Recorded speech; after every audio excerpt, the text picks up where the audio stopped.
ഇങ്ങനെ സഞ്ജു സാംസന്റെ ആ സമയത്തുള്ള പ്രഷർ ഹാൻഡിൽ ചെയ്ത് എങ്ങനെയായിരിക്കും അല്ലേ? ഞാൻ ആ റോളിൽ പ്രോപ്പറായിട്ട് ഫിറ്റ് ഇൻ ചെയ്യുന്നില്ലായിരുന്നു. ആ ഒരു point of stress and it eventually came to a point ഞാനത് ക്വിറ്റ് ചെയ്തു. ഇതൊരു ലോങ് പീരീഡ് ആയിരുന്നു. ഒരു 3 years 8 months I went through that stressful process before coming to a decision. ഞാനൊരു ഡെവലപ്പറായിട്ട് വർക്ക് ചെയ്യുന്ന സമയത്ത് എനിക്ക് വളരെ ടഫായിട്ടുള്ളൊരു മാനേജർ ഉണ്ടായിരുന്നു. ഡേ ആൻഡ് നൈറ്റ് നമ്മൾ ഭയങ്കരമായിട്ട് വർക്ക് ചെയ്യുന്നു, പക്ഷെ ദർ ഈസ് നോ അപ്രീസിയേഷൻ. ഉള്ള ശമ്പളം ഞാൻ കളഞ്ഞിട്ട്, ഉള്ള ജോലി കളഞ്ഞിട്ട് ഞാൻ ഒരു ബെറ്റർ കരിയറിന് പോകുമ്പോൾ എനിക്കൊരു ഇൻസിഡൻറ്റ് ഓർമ്മ വരുന്നത് which really shaped the way I face stress. എനിക്ക് പ്ലേസ്മെൻറ്റ് കിട്ടിയ company called and said they have a issue, they cannot take me. പിന്നെ രണ്ടാമത് നമ്മുടെ ഏറ്റവും close family, they are the priority. നമ്മളൊരു കോർപ്പറേറ്റ് ജോലിയിലൊക്കെ കയറുന്ന സമയത്ത് നമ്മൾ ഫാമിലി സപ്പോർട്ട് ഭയങ്കര ഇമ്പോർട്ടൻ്റ് ആയിട്ടുള്ളൊരു ഫാക്ടറാണ്. ഒരു 3 months ട്രെയിനിങ് കഴിഞ്ഞിട്ട് പാസ്സായാൽ മാത്രമേ ജോബ് ഓൺ ബോർഡ് ആവത്തുള്ളൂ, ഇല്ലെങ്കിൽ അവരത് വീട്ടിലോട്ട് പറഞ്ഞു തരും. അപ്പോൾ ഇതിനിടെ നിൽക്കുന്ന ഷോക്ക് അബ്സർവറാണ് മാനേജേഴ്സ്. മെൻ്റൽ സ്ട്രെസ്സ് കൂടി വരും. എൻ്റെ ഫ്രണ്ട്സൊക്കെ ഇപ്പം ബാങ്കിൽ നിന്ന് ഇങ്ങോട്ട് IT ഫീൽഡിലോട്ട്. അവർക്ക് സാലറി കൊടുക്കുന്നതിന് വേണ്ടി ഇനഫ് വർക്ക് പിടിക്കണം. Any time we have to be available and we have to take care that things are happening. ഇതിനെന്തെങ്കിലും റീസൺസ് ഉണ്ടോ സ്പെസിഫിക് ആയിട്ട്? ഞാൻ ഒരാൾ ഐഫോൺ മേടിച്ചാൽ ഞാൻ സാംസങ് മേടിക്കണം. There is a financial pressure for it.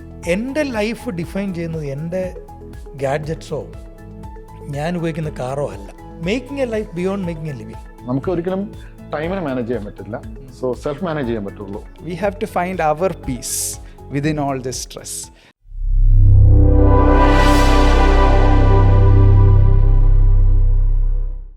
Welcome to Althara talks. Mental health സീരീസിൻ്റെ പുതിയൊരു എപ്പിസോഡിലേക്ക് ഏവർക്കും സ്വാഗതം.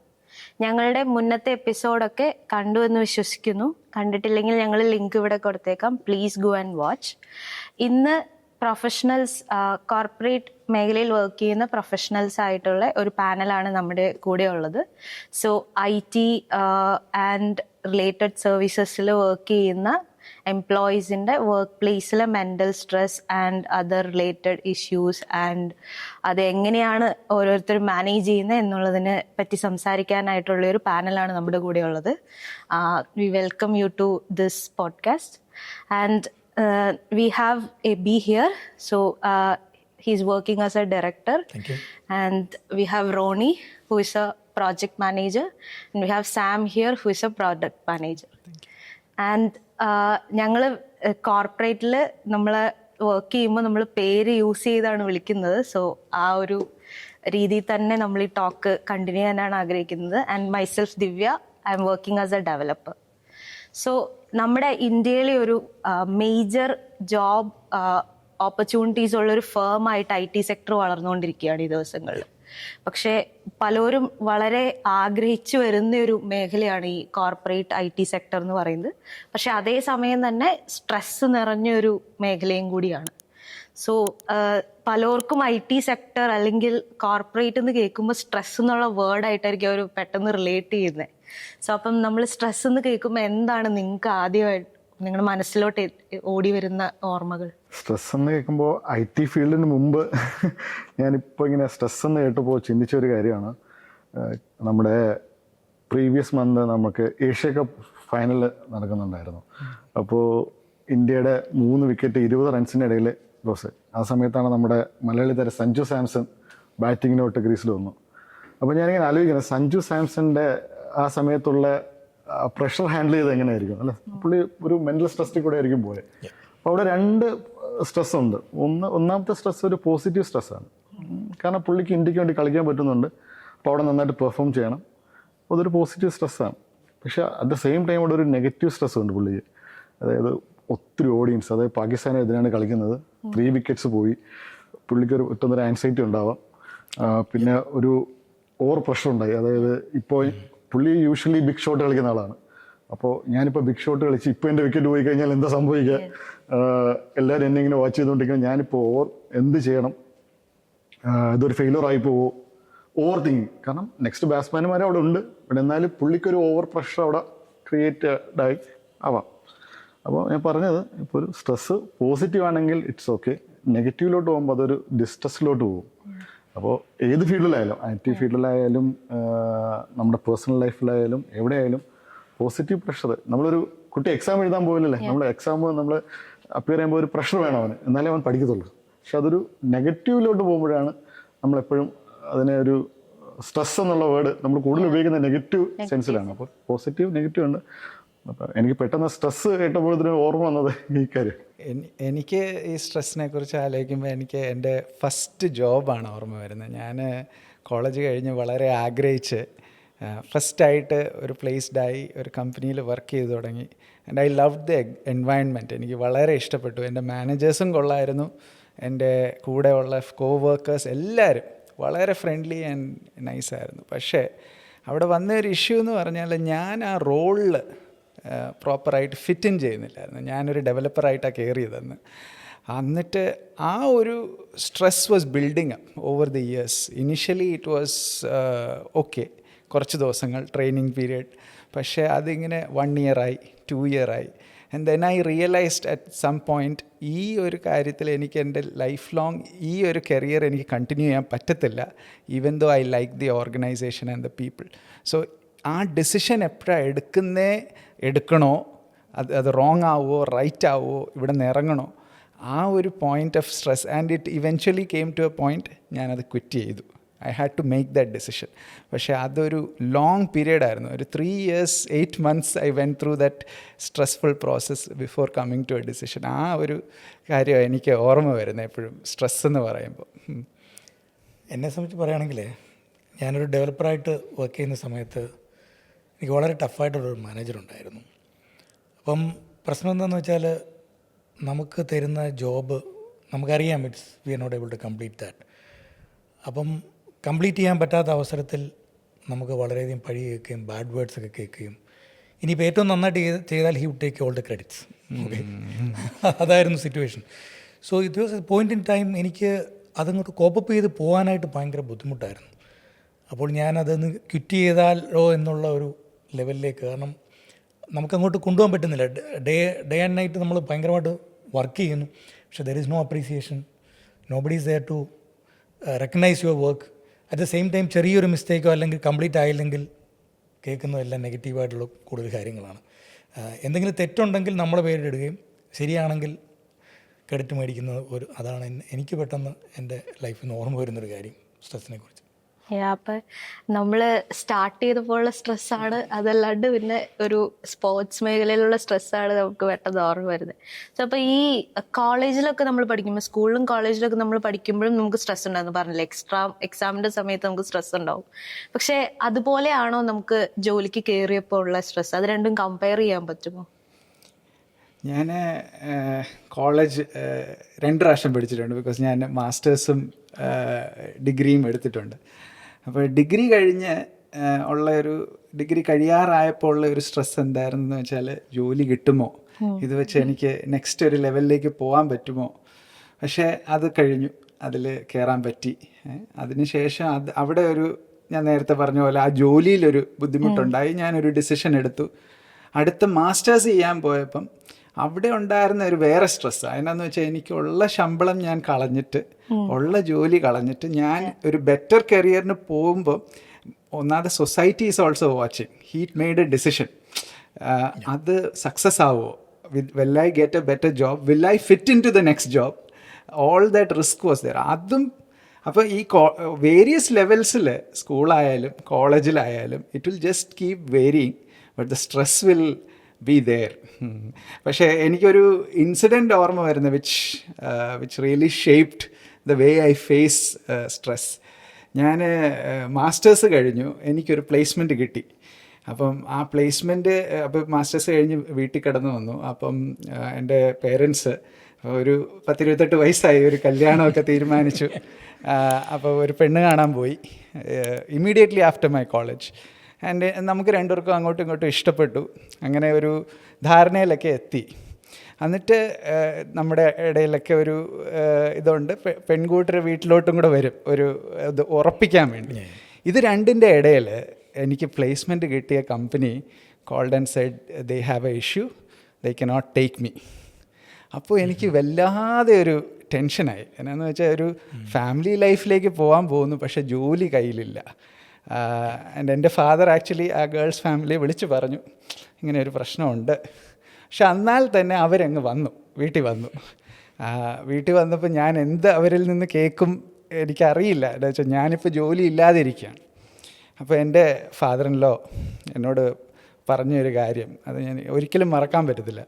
പുള്ളി എന്നോട് പറഞ്ഞു, ഞാൻ സാമിൻ്റെ ക്യാരക്ടറും നോക്കിയാണ് എൻ്റെ മോളെ കെട്ടിച്ച് തരാൻ തീരുമാനിച്ചത്. അല്ലാതെ ജോലി എന്നുള്ള ഒരു കാര്യമല്ല. ജോലി വരും, ജോലി പോവും, കല്യാണം കഴിച്ചാലും ജോലി പോവാം. ഓക്കെ, അത് എപ്പോഴും സംഭവിക്കാം. ഈ ഒരു statement is there with me for life. One thing I realise എന്ന് പറഞ്ഞാൽ, നമ്മൾ എന്തായാലും നമ്മുടെ പ്രയോറിറ്റി എന്താണ് നമ്മുടെ ജീവിതത്തിൽ, നമ്മുടെ ഒരു പേഴ്സണാലിറ്റിയാണ് ഫസ്റ്റ്. പിന്നെ രണ്ടാമത് നമ്മുടെ ഏറ്റവും close family, they are the priority. പിന്നെ വരുന്നുള്ളൂ ഈ കരിയർ ആയാലും നമ്മുടെ ഹോബീസ് ആയാലും നമ്മളെ സന്തോഷിപ്പിക്കുന്ന പല കാര്യങ്ങളായാലും അതൊക്കെ ഒരു തേർഡ് ലെവലിലാണ്. ഈ പ്രയോറിറ്റി എൻ്റെ ലൈഫ് ലോങ് സെറ്റ് ചെയ്യാൻ ഈ ഒരു ഇൻസിഡൻറ്റ് എന്നെ സഹായിച്ചു. അതാണ് എൻ്റെ മനസ്സിൽ ഓർമ്മ വരുന്ന ഒരു നല്ലൊരു അനക്ഡോട്ട്. ദിവ്യ ചോദിച്ചത് ഈ കോളേജിൽ നിന്നും അതുപോലെ സാം ഇപ്പോൾ കണക്ട് ചെയ്തു ഫാമിലി. അപ്പോൾ നമ്മളൊരു ഇറ്റ്സ് എ ബിഗിനിങ്. നമ്മളൊരു കോർപ്പറേറ്റ് ജോലിയിലൊക്കെ കയറുന്ന സമയത്ത് നമ്മൾ ഫാമിലി സപ്പോർട്ട് ഭയങ്കര ഇമ്പോർട്ടൻ്റ് ആയിട്ടുള്ളൊരു ഫാക്ടറാണ്. സോ ഇപ്പോൾ തന്നെ ഞാൻ ജോലിക്ക് കയറുന്ന സമയത്ത് ഞാൻ ഈ ഫീൽഡിലോട്ട് വരാൻ ആഗ്രഹിച്ച ഒരു വ്യക്തിയല്ല. അത് ഞാൻ ഒരു മെഡിക്കൽ ഫീൽഡിലോട്ട് പോകാനായിട്ട് തീരുമാനിച്ച ഒരു വ്യക്തിയാണ്. ഞാൻ എൻട്രൻസ് ഒക്കെ റിപ്പീറ്റ് ചെയ്യാൻ പോയി. എന്നിട്ട് ഒരു പോയിന്റ് ഓഫ് ടൈമിൽ എനിക്ക് മനസ്സിലായി എൻ്റെ കരിയർ അതല്ല. പിന്നെ ഞാൻ അത് ഡിസിഷൻ എടുത്ത് തിരിച്ച് ഈ ഫീൽഡിലോട്ട് വന്ന ആളാണ്. അപ്പോൾ ആ സമയത്ത് എൻ്റെ ഫാമിലി അതിനെ സപ്പോർട്ട് ചെയ്തു. സോ എൻ്റെ കൂടെ നിന്നു. പിന്നെ ഞാൻ ഇതിലോട്ട് വന്ന സമയത്തും എനിക്ക് മനസ്സിലായൊരു കാര്യമുണ്ട്, എക്സാംസ് നെവർ സ്റ്റോപ്സ്. സ്ട്രെസ്സും സ്ട്രെയിനും ഒന്നും ഇവിടെ സ്റ്റോപ്പ് ചെയ്യാൻ പറ്റില്ല. അപ്പോൾ ഞാൻ ഒരു ജോലിയൊക്കെ കിട്ടി, ഓക്കെയാണ്, ഇനി സെറ്റായി, അപ്പോൾ കാശൊക്കെ കിട്ടുന്നുണ്ട്, ഓക്കെയാണ്. പക്ഷെ ഇവിടെ വന്നപ്പോൾ വീണ്ടും ട്രെയിനിങ് സ്റ്റാർട്ട് ചെയ്യുന്നത് എപ്പോഴാണെന്നറിയോ? ഒരു ആഫ്റ്റർ 5:30. കാരണം ഇവർ ട്രെയിൻ ചെയ്യുന്ന ആൾക്കാരോട് വർക്ക് ചെയ്യുന്നുണ്ട്. അപ്പോൾ ആഫ്റ്റർ 5:30 വീണ്ടും ട്രെയിനിങ് സ്റ്റാർട്ട് ചെയ്യുന്നുണ്ട്, വീണ്ടും എക്സാംസ് ഉണ്ട്. അപ്പോൾ നമ്മൾ IT ഫീൽഡിൽ എല്ലാവർക്കും അറിയായിരിക്കും. സോ അവിടെ വീണ്ടും എക്സാംസ് ഉണ്ട്. നമുക്ക് ഓരോ പ്രൊജക്റ്റിലോട്ട് കയറുന്നതിനും ഇപ്പോഴും എക്സാംസ് ഉണ്ട്. പിന്നെ നമ്മളെപ്പോഴും ഇങ്ങനെ അപ്ഡേറ്റ് ആയിക്കൊണ്ടിരിക്കണം. അപ്പോൾ ശരിക്കും ഞാൻ പഠിച്ചതൊക്കെ ഒരു ഗവൺമെൻറ് കോളേജിലും സ്കൂളിലൊക്കെയാണ് പഠിച്ചു വന്നത്. അപ്പോൾ അതെന്നെ ഒത്തിരി ഹെൽപ്പ് ചെയ്തിട്ടുണ്ട്. നമുക്കെപ്പോഴും ഒരു എക്സാം അറ്റൻഡ് ചെയ്യാൻ പോകുമ്പോഴോ അല്ലെങ്കിൽ ഒരു സ്റ്റാർട്ടിങ്ങിലൊക്കെ ഒരു ഡിസിഷനൊക്കെ എടുക്കാൻ സമയത്ത് ആ പഠനം നമ്മളെ സഹായിച്ചിട്ടുണ്ട്. പക്ഷേ നമ്മുടെ ഒരു ഇന്ത്യൻ എഡ്യൂക്കേഷൻ സിസ്റ്റം ഫുള്ളായിട്ട് നമ്മളിപ്പോൾ ഒരു IT ഫീൽഡിലോ അല്ലെങ്കിൽ വേറൊരു മേഖലയിലോട്ടോ നമ്മൾ ജോലി ചെയ്യാനായിട്ട് സ്റ്റാർട്ട് ചെയ്യുമ്പോൾ ഈ സ്ട്രെസ്സിനെയും അവിടെ വരുന്ന എക്സാംസിനെയും ഒക്കെ ഫേസ് ചെയ്യാനായിട്ടും അങ്ങനത്തെ കാര്യങ്ങളൊക്കെ പഠിപ്പിക്കുന്നുണ്ടോ എന്നുള്ള കാര്യത്തിൽ എനിക്ക് ഡൗട്ടുണ്ട്. അപ്പം ഞാൻ എപ്പോഴും ഫേസ് ചെയ്തൊരു പ്രശ്നമാണ്. എനിക്ക് ഡിസിഷൻസ് എടുക്കാനായിട്ടൊക്കെ പറ്റിയിട്ടുണ്ട്. പക്ഷേ ഈ എക്സാംസ് ഒക്കെ കാര്യങ്ങളൊക്കെ വരുന്ന സമയത്തും അല്ലെങ്കിൽ സ്റ്റാർട്ടിങ് എപ്പോഴും ഒരു പ്രഷർ പോയിന്റ് ആണ്. ഇപ്പോൾ ജൂനിയേഴ്സിനെ സംബന്ധിച്ചുള്ള ഇപ്പോൾ ചില മൾട്ടിനാഷണൽ കമ്പനീസിൽ ഈവൻ നമുക്ക് ജോലി കിട്ടിയാലും ഇപ്പോൾ പ്ലേസ്ഡ് ആയി, അത് എക്സാംസ് എഴുതിയിട്ടാണ് പ്ലേസ്ഡ് ആവുന്നത്. അത് കഴിഞ്ഞിട്ട് വീണ്ടും എക്സാംസ് ഉണ്ട്. അതിലും കൂടെ പാസ്സായാലേ അവർ ഒരു 3 months ട്രെയിനിങ് കഴിഞ്ഞിട്ട് പാസ്സായാൽ മാത്രമേ ജോബ് ഓൺ ബോർഡ് ആവത്തുള്ളൂ. ഇല്ലെങ്കിൽ അവരത് വീട്ടിലോട്ട് പറഞ്ഞു വിടും. അവർ ഭയങ്കര പ്രഷർ പോയിന്റാണ്. ഇപ്പോൾ അടുത്തിടയ്ക്കൊക്കെ ഒത്തിരി സൂയിസൈഡ് നടക്കുന്ന ഒരു കാര്യം അതാണ്. അപ്പോൾ സൊസൈറ്റി നോക്കുമ്പോൾ അയാൾക്ക് ജോലി കിട്ടി, ഒരു മൾട്ടിനാഷണൽ കമ്പനി ജോലി കിട്ടി, ഒരു ട്രെയിനിങ്ങിന് അല്ലെങ്കിൽ ജോലി കിട്ടിയാൽ പോകുന്നത്. പക്ഷെ ട്രെയിനിങ് കഴിഞ്ഞിട്ട് ഒരു 3 months കഴിയുമ്പോൾ ആൾ ജോബ് ഇല്ലാതെ വീട്ടിലോട്ട് തിരിച്ചു വരുന്നു. ആ ഒരു സിറ്റുവേഷൻ അവരെ എങ്ങനെയാണ് ഹാൻഡിൽ ചെയ്യുന്നതെന്ന് ഒരു ഫാമിലി സപ്പോർട്ടോ അല്ലെങ്കിൽ ഒരു സൊസൈറ്റി സപ്പോർട്ടായിട്ട് കൊടുത്തില്ലെങ്കിൽ എങ്ങനെയാണ് അതിൻ്റെ റിയാക്ട് ചെയ്യുന്നതെന്ന് നമുക്ക് പറയാൻ പറ്റും. സോ കൺക്ലൂഷൻ സെറ്റ് ഒരു പരിധിവരെ എഡ്യൂക്കേഷൻ സിസ്റ്റം സപ്പോർട്ട് ചെയ്യും. ബട്ട് അത് പ്രഷേഴ്സ് ആർ നമ്മൾ still there and it's keep increasing. ഞാൻ ഈ എക്സാമിൻ്റെ കാര്യം പറഞ്ഞപ്പോൾ ഞാൻ ആലോചിച്ചേ, നമ്മുടെ കരിയർ പാത്തിൽ പല സർട്ടിഫിക്കേഷൻ എടുക്കണം നമുക്ക് കരിയർ പാത്ത് മുന്നോട്ട് പോകണം. അപ്പം ഞാൻ കുറച്ച് സീനിയർ ആയി കഴിഞ്ഞപ്പോഴും അങ്ങനത്തെ എക്സാം വന്നു. അപ്പോൾ എനിക്ക് ഭയങ്കര ടെൻഷനായി. എക്സാം അങ്ങനെ പാസ്സായെങ്കിലേ എനിക്ക് നെക്സ്റ്റ് ലെവലിലോട്ടൊക്കെ പോകാൻ പറ്റത്തുള്ളൂ. So one thing really help to us, എൻ്റെ ഫാദർ ഭയങ്കര ഒരു ദൈവവിശ്വാസിയാണ്. അദ്ദേഹം എന്നോട് പറഞ്ഞു, ഞാനിനി എക്സാമിന് തൊട്ട് മുമ്പ് പപ്പായെ വിളിച്ചു, പപ്പ ഇങ്ങനെ എക്സാമാണ്. പപ്പ പറഞ്ഞു, മോനെ ഞാൻ പ്രാർത്ഥിക്കാം. So he was praying there. അപ്പോൾ എനിക്കൊരു ധൈര്യമായി, ഓക്കെ സംഭവം, ആൻഡ് ഐ പാസ്റ്റ് ഓൾസോ. അപ്പോൾ അത് ഒരു ഫാമിലി സപ്പോർട്ട് ഭയങ്കരമായിട്ട് നമ്മളെ ഏത് വ്യക്തിയാണെങ്കിലും ഏത് ലെവലിലാണെങ്കിലും ഹെൽപ്പ് ചെയ്യുമെന്ന് എനിക്ക് മനസ്സിലായ ഒരു കാര്യം. അപ്പം എല്ലാവരും തുടങ്ങിയ സമയത്ത് എക്സാംസ് ഉണ്ട്, അത് എങ്ങനെ സൊസൈറ്റിയുടെ എക്സ്പെക്ടേഷൻസ് ഒക്കെ ഞാൻ വെയിറ്റ് ചെയ്യുന്നുണ്ടോ, അങ്ങനത്തെ സ്ട്രെസ് എനിക്ക് മനസ്സിലാവും. കാരണം ഞാനിപ്പം ആ ഒരു സ്റ്റേജിൽ കൂടെ പോയിക്കൊണ്ടിരിക്കുകയാണ്. ബട്ട് കുറച്ചും കൂടി ഇപ്പം നിങ്ങൾ കുറച്ചും കൂടി സീനിയർ റോൾസിലൊക്കെ ആയല്ലോ. സോ അപ്പോഴും ഈ സെയിം സ്ട്രെസ് ഉണ്ടോ, അല്ലെങ്കിൽ വേറെ എന്തെങ്കിലും തരത്തിലുള്ള സ്ട്രെസ് ആണോ ഈ ടൈമിലുള്ളത്? അപ്പോൾ ശരിക്കും ഞാനും ഒരു ഡെവലപ്പറായിട്ട്, അപ്പോൾ ദിവ്യക്ക് റിലേറ്റ് ചെയ്യാൻ പറ്റും, ഡെവലപ്പറായിട്ട് സ്റ്റാർട്ട് ചെയ്യുന്നത്, എല്ലാവരുടെ കരിയർ ഡെവലപ്പറായിട്ട് സ്റ്റാർട്ട് ചെയ്യുന്നത് IT ഫീൽഡ്. അപ്പോൾ നമ്മൾ വിചാരിക്കുന്നത് നമ്മളാണ് ഈ പ്രൊജക്റ്റ് എല്ലാം കൊണ്ടുപോകുന്നത്, നമ്മളില്ലെങ്കിൽ ഓർഗനൈസേഷൻ എല്ലാം. അപ്പം ലീഡേഴ്സ് എല്ലാം വെറുതെ വരുവാണ്, ഇടയ്ക്കിടയ്ക്ക് വന്ന് നമ്മളിങ്ങനെ മോട്ടിവേറ്റ് ചെയ്യും. പിന്നെ പ്രൊജക്ട് മാനേജറിന് പ്രത്യേകിച്ച് പണിയൊന്നുമില്ല, പുള്ളി ഇടയ്ക്ക് ഇങ്ങനെ ഒരു ടീം കണക്കിട്ട് എന്നിട്ട് പുള്ളി വീട്ടിൽ പോകും എന്നൊക്കെയാണ് ഞാൻ വിചാരിച്ചിട്ടുള്ളത്. നമ്മൾ ലീഡേഴ്സായിട്ട് കുറച്ചുകൂടെ മുന്നോട്ട് പോയപ്പോൾ ഇപ്പം എനിക്ക് മനസ്സിലായത് ഞാനിപ്പോൾ പ്ലേ ചെയ്യുന്ന റോൾ ഒരു ഷോക്ക് അബ്സർവറിൻ്റെ റോളാണ്.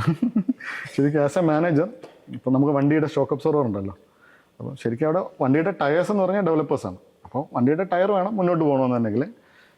അപ്പോൾ പാസഞ്ചറാണ് നമ്മുടെ കസ്റ്റമർ. അപ്പോൾ ഇതിനിടെ നിൽക്കുന്ന ഷോക്ക് അബ്സർവറാണ് മാനേജേഴ്സ്. അപ്പം ശരിക്കും ടയറിൻ്റെ കറക്റ്റ് മൂവ്മെൻറ്റ് നടക്കണമെങ്കിൽ ഇവിടെ ഷോക്ക് അബ്സർവർ വേണം. അതുപോലെ തന്നെ അവിടെ നിന്ന് വരുന്ന പ്രഷേഴ്സ് ഇങ്ങോട്ട് താഴോട്ട് കൊടുക്കാനും പാടില്ല. അതുപോലെ ഇവിടെ നടക്കുന്ന പ്രഷേഴ്സ് എല്ലാം കൂടെ എടുത്ത് അങ്ങോട്ട് പ്രൊജക്റ്റ് കറക്റ്റായിട്ട് പോകണം, അങ്ങോട്ട് മേലോട്ടും കൊടുക്കാൻ പാടില്ല. അപ്പോൾ അതിൻ്റെ ഇടയിൽ നിന്ന് ഇങ്ങനെ പതിയെ കസ്റ്റമറിനെയും വേണം, നമുക്ക് ഡെവലപ്പേഴ്സിനെ വേണം. അപ്പോൾ എനിക്ക് മനസ്സിലായത് ഒരു ജൂനിയർ ലെവലൊക്കെ കൂടുതലും ഫിസിക്കലായിട്ട് നമ്മൾ ടയർഡാവും, ഓവർനൈറ്റ് വർക്ക് ചെയ്യും. പക്ഷേ ആസ് നമ്മൾ കുറച്ചുകൂടെ ലീഡേഴ്സായിട്ട് പോകുമ്പോൾ കുറച്ചുകൂടെ മെൻ്റലായിട്ടാണ് എനിക്ക് ഫീൽ ചെയ്തത്. നമ്മൾ മെൻ്റൽ സ്ട്രെസ്സ് കൂടി വരും. എസ്പെഷ്യലി ഈ പീപ്പിൾ മാനേജേഴ്സൊക്കെ ആകുമ്പോഴത്തേനും ഡിഫറെൻറ്റ് ടൈപ്പ് ഓഫ് ആൾക്കാരായിരിക്കും നമ്മുടെ പ്രൊജക്റ്റിൽ വരുന്നത്. സോ അവരെ മാനേജ് ചെയ്യാനായിട്ട് അതിന് പ്രത്യേക ട്രെയിനിങ് ഒക്കെ ഞങ്ങൾക്ക് തരും, ഓർഗനൈസേഷൻ ട്രെയിനിങ് ഒക്കെ തരും. എന്നാലും അത് സിറ്റുവേഷൻ ബേസ്ഡ് ആണ്. എന്നിട്ട് അവരൊരു ക്ലോസ് കൂടെ വയ്ക്കും. So it's depend on situation based. പലപ്പോഴും ഒരു സീനിയർ ലെവലൊക്കെ പോകുമ്പോൾ നമുക്ക് ഈ അപ്രൈസലൊക്കെ വരും. അത് നിങ്ങൾക്ക് അറിയായിരിക്കും, കോർപ്പറേറ്റിൽ നമ്മൾ ഓരോ എല്ലാ ഇയറിലും നമ്മുടെ ടീമിനെ ഒരു ബെഞ്ച് മാർക്ക് ചെയ്ത് നമ്മളെ ടീമിനെ മൊത്തം റേറ്റ് ചെയ്യണം. അപ്പോൾ നമ്മളെ കൂടെ വർക്ക് ചെയ്യുന്ന ആൾക്കാരെ അവരെ റേറ്റ് ചെയ്ത് അവർ ഏത് കാറ്റഗറി, അവരുടെ സാലറി, അപ്പോൾ ഇതൊക്കെ വരുമ്പോഴത്തേനും അന്ന് വരെ നമ്മളിങ്ങനെ ഇരുന്ന ആൾക്കാരെ നമ്മൾ റേറ്റ് ചെയ്യാൻ പറയും. അപ്പോൾ ഏത് റേറ്റിംഗ് കൊടുക്കും, അവരുടെയൊക്കെ കാര്യങ്ങളൊക്കെ വരുന്ന സമയത്ത് നമ്മൾ മെൻ്റലി ഒത്തിരി പറയാൻ വേണ്ടി വരും. ചില സമയത്ത് റാം ഡൗൺ നടക്കും. അതായത് പ്രൊജക്റ്റ് നന്നായിട്ട് പൊയ്ക്കൊണ്ടിരിക്കുന്ന പ്രൊജക്റ്റ് ആയിരിക്കും. സഡൻലി കസ്റ്റമർ പറയും പ്രൊജക്റ്റിൽ നമുക്ക് അടുത്ത നെക്സ്റ്റ് ഇയറിൽ ഒരു 20 മെമ്പേഴ്സ് ആയിരുന്നു, അതിൽ നിന്ന് നമ്മൾ 10 മെമ്പേഴ്സിന് നമ്മൾ പോകും. അപ്പോൾ ഇതിൽ നിന്ന് എൻ്റെ ടീമിൽ നിന്ന് ഏത് 10 മെമ്പേഴ്സിനെ ഞാൻ നെക്സ്റ്റ് ഇതിലോട്ട് എടുക്കും. അപ്പോൾ അതും ഒരു മാനേജറാണ് ചെയ്യേണ്ടത്.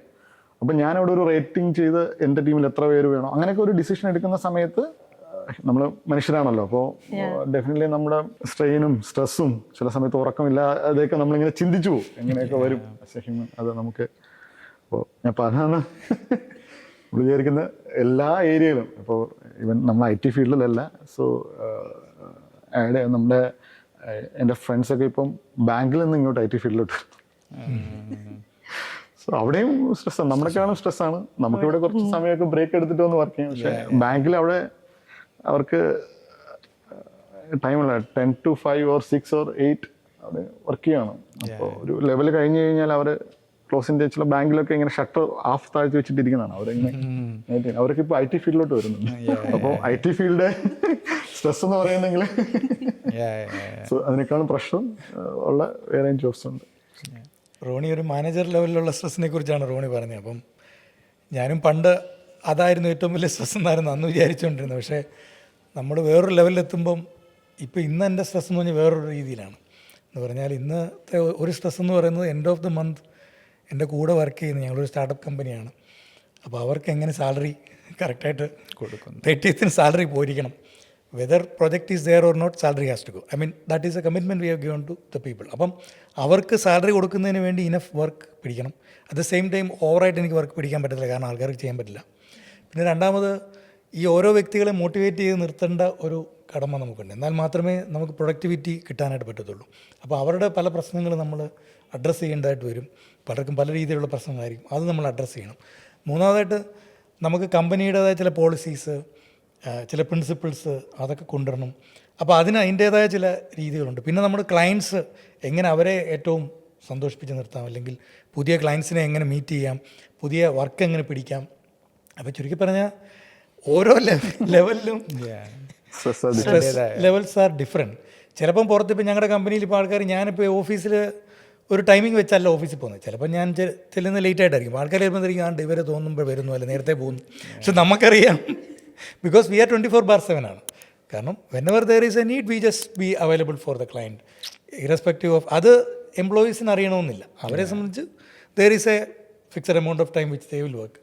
But for us it is not like that. നമുക്ക് any time we have to be available and we have to take care that things are happening. അപ്പം ഒരു കമ്പനിയെ ആ നിലയിൽ മുന്നോട്ട്, പിന്നെ ചിലപ്പോൾ കംപ്ലയിൻസ് ഇഷ്യൂ വരാൻ പാടില്ല, ലീഗൽ കാര്യങ്ങളുണ്ടായിരിക്കും. ഇതെല്ലാം നമുക്ക് മാനേജ് ചെയ്ത് പോകുന്ന ഒരു ലെവൽ ഓഫ് സ്ട്രെസ്സ് തീർച്ചയായിട്ടും ഓരോ ലെവലിലും ഡിഫറെൻ്റ് ആണെന്നുള്ളതാണ് അതിൻ്റെ ഒരു സത്യം.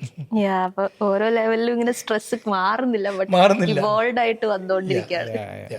സോ ഇതിനെന്തെങ്കിലും റീസൺസ് ഉണ്ടോ സ്പെസിഫിക് ആയിട്ട്? ലൈക്ക് നമ്മൾ തന്നെയാണോ റീസൺ, അതോ ഈ ആയിരിക്കുന്ന എക്സ്റ്റേണൽ എൻവയോൺമെന്റ് ആണോ റീസൺ, അങ്ങനെ എന്തെങ്കിലും ഉണ്ടോ? ശരിക്കും പറഞ്ഞാൽ ഇതിൻ്റെ റീസൺ ഒരു മിക്സാണ്. എൻ്റെ ഒരു കാഴ്ചപ്പാടിലൊരു മിക്സാണ്. എന്ന് പറഞ്ഞാൽ എക്സ്റ്റേണൽ ഫാക്ടേഴ്സ് ഒരു റീസൺ തന്നെയാണ്. നമ്മുടെ സോഷ്യൽ പ്രഷർ, നമ്മുടെ പിയർ പ്രഷർ, നമ്മുടെ സ്റ്റാറ്റസ് കോ, അതൊക്കെ ഒരു റീസണാണ്. 2, ഇൻറ്റേർണലായിട്ട് ഞാൻ എന്താണ് സെറ്റ് ചെയ്യുന്നത്. അപ്പോൾ ഇന്ന് എനിക്ക് മനസ്സിലായ ഒരു കാര്യം എന്ന് പറഞ്ഞാൽ, നമ്മുടെ കമ്പനികളിലൊക്കെ വരുന്നൊരു കാര്യം, ഞാൻ നേരത്തെ വർക്ക് ചെയ്ത കമ്പനികളിലൊക്കെ പുതിയ ഗാഡ്ജറ്റ്സ് ഒക്കെ മേടിക്കുക എന്ന് പറയുന്നത് വലിയൊരു കാര്യമാണ്. അതൊരു സ്റ്റാറ്റസ് സിമ്പലായിട്ടാണ് ആൾക്കാർ. അപ്പം എൻ്റെ ഫ്രണ്ട് ഒരു പുതിയ ഗാഡ്ജറ്റ് മേടിച്ചു കഴിഞ്ഞാൽ ഞാൻ ഞാൻ ഒരാൾ ഐഫോൺ മേടിച്ചാൽ ഞാൻ സാംസങ് മേടിക്കണം. അപ്പോൾ അങ്ങനെയുള്ളൊരു കൈൻഡ് ഓഫ് എ കോമ്പറ്റീഷൻ. അപ്പോൾ എന്താ സംഭവിക്കുന്നതെന്ന് പറഞ്ഞു കഴിഞ്ഞാൽ there is a financial pressure for it. കാരണം ഇത് നമുക്കറിയാമല്ലോ, എല്ലാവരും ക്രെഡിറ്റ് കാർഡുണ്ട്. അപ്പോൾ ക്രെഡിറ്റ് കാർഡ് സാധനം മേടിച്ചു, പക്ഷേ അത് പൈസ തിരിച്ചടയ്ക്കണമെങ്കിൽ it is a huge burden. അപ്പം ലോൺ എടുക്കണം. സോ ആൾക്കാരെല്ലാം വലിയൊരു EMI ഫ്രണ്ടിൽ നിന്നിട്ടാണ് വർക്ക് ചെയ്യുന്നത്. അപ്പോൾ അന്നേരം നോക്കുമ്പോൾ എൻഡ് ഓഫ് ദ മന്ത് വലിയ സാലറി മേടിക്കുന്നതാണ്, മന്ത് എൻഡ് ആകുമ്പം ആളുടെ ഒന്നും കാണത്തില്ല. അപ്പോൾ പിന്നെ കടം മേടിക്കലാണ് ലിറ്ററലി നടക്കുന്നൊരു കാര്യമാണ്. അപ്പോൾ എന്താ സംഭവിക്കുന്നതെന്ന് പറഞ്ഞു കഴിഞ്ഞാൽ, നമ്മുടെ മെറ്റീരിയൽ കാര്യങ്ങൾ, ഇതുപോലത്തെ കാര്യങ്ങളുള്ളതുകൊണ്ട് നമ്മുടെ സ്റ്റാറ്റസ് കോ കാണിക്കാനോ ഒക്കെ വരുന്നത് കൊണ്ട് നമുക്ക് അൺവാണ്ടഡായിട്ട് കുറേ പ്രഷർ ആൾക്കാരെടുത്ത് വെക്കുന്നുണ്ട്. അതുകൊണ്ട് തന്നെ ഓവർ വർക്ക് ചെയ്താലും മാത്രമേ, അപ്പം ഇപ്പോൾ കിട്ടുന്ന ജോലി ചിലപ്പം സാലറി മാച്ച് ആവുന്നില്ല.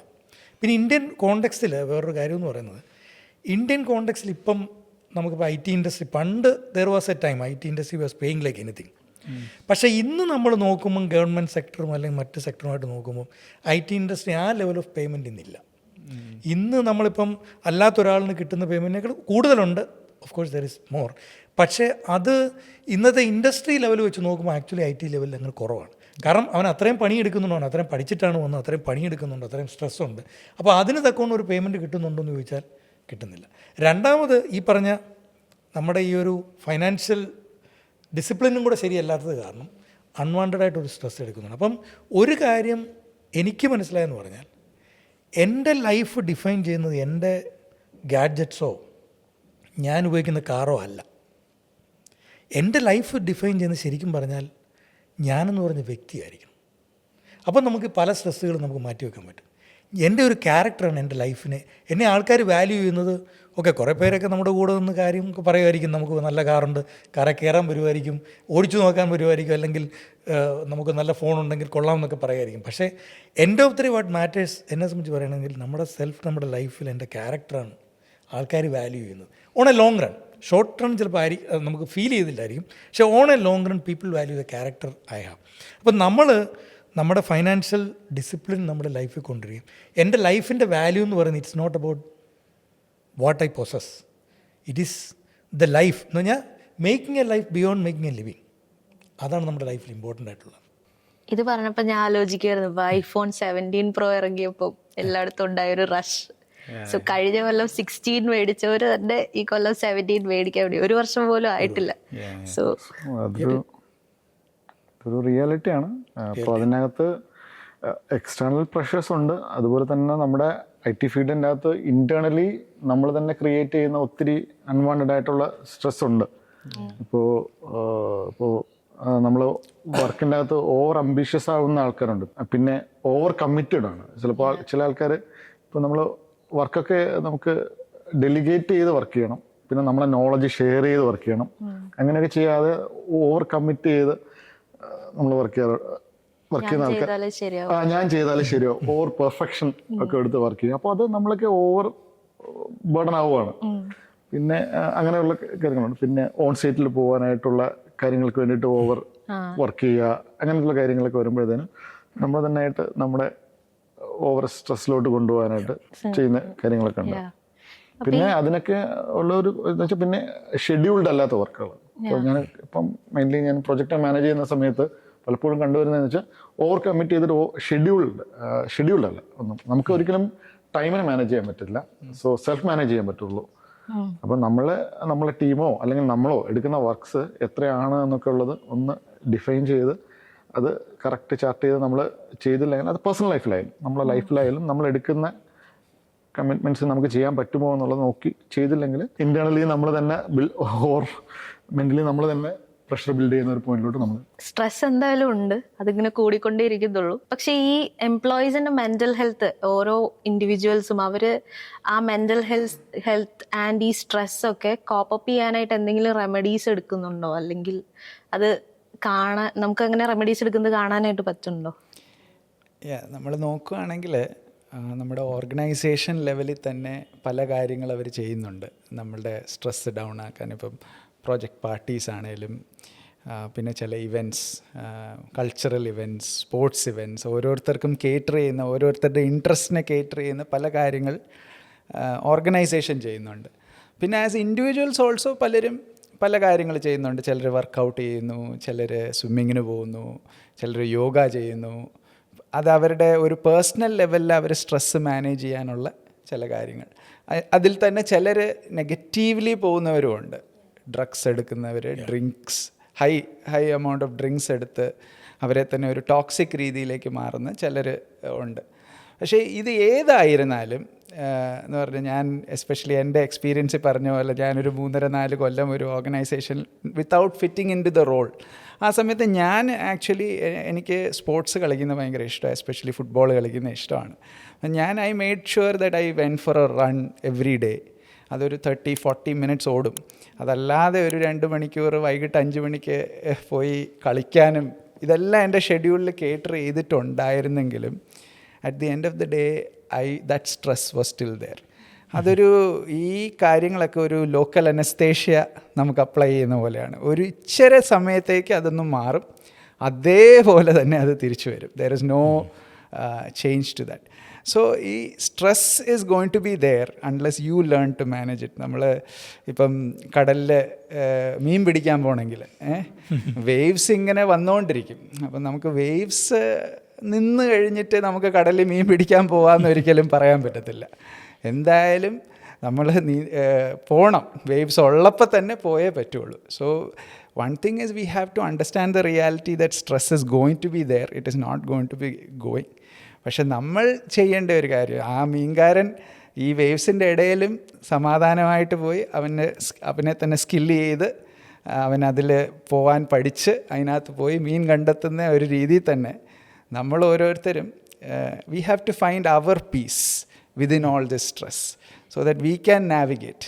അത് ഏറ്റവും ഇമ്പോർട്ടൻ്റ് കാര്യം നമ്മളുടെ ഒരു ഇൻറ്റേർണൽ പീസ് ആൻഡ് ഇൻറ്റേർണൽ റെസ്റ്റാണ് ഈ കയോസിൻ്റെ midst. Because the world is going to be chaotic, but we need to find a path through it with an internal peace. That is what is needed, I feel, as we go forward. അപ്പം stress എന്തായാലും ഉണ്ടാവും. പറഞ്ഞ പോലെ കടലില് waves നിന്നിട്ട് നമുക്ക് ഒരിക്കലും മീൻ പിടിക്കാൻ പറ്റില്ല. ഇന്റൻസിറ്റി മാറിക്കൊണ്ടിരിക്കും. സിങ്കായി പോരുതെന്നുള്ളതാണ്. സിങ്കായി പോയത് അത് മാനേജ് ചെയ്ത് കൊണ്ടുപോകാനുള്ള ജസ്റ്റ് നല്ലൊരു എക്സാമ്പിൾ. ആ ഫിഷർമാൻ എങ്ങനെയാണ് അതിനെ വേവ്സിനൊന്നും നമുക്ക് പിടിച്ചു നിർത്താൻ പറ്റത്തില്ല. സോ സിറ്റുവേഷൻസ് തന്നെ നമുക്ക് ഒരിക്കലും കൺട്രോൾ ചെയ്യാൻ പറ്റത്തില്ല. നമുക്ക് നമ്മളെ കൺട്രോൾ ചെയ്യാം. നമുക്ക് പ്രഷറിനെ നമുക്ക് കൺട്രോൾ ചെയ്യാൻ പറ്റും, മാനേജ് ചെയ്യാൻ പറ്റും. പക്ഷേ സിറ്റുവേഷൻസ് നമുക്ക് കൺട്രോൾ ചെയ്യാൻ പറ്റത്തില്ല. Yeah. So it's important to find out that inner peace within the chaos. Yes. നമുക്ക് chaos എല്ലാം മാറിയിട്ട് ഞാൻ പീസ്ഫുൾ ആവാം, എന്റെ മെന്റൽ ഹെൽത്തിനെ ടേക്ക് കെയർ ചെയ്യാന്ന് പറഞ്ഞു കഴിഞ്ഞാൽ ഒരിക്കലും സംഭവിക്കാൻ പോകുന്നില്ല. സോ നമ്മൾ ഇങ്ങനെ ഈ ഒരു നോട്ടിൽ നമ്മളിവിടെ വൈൻഡ് അപ്പ് ചെയ്യാണ്. So will meet again with the same team. Stay tuned. Okay.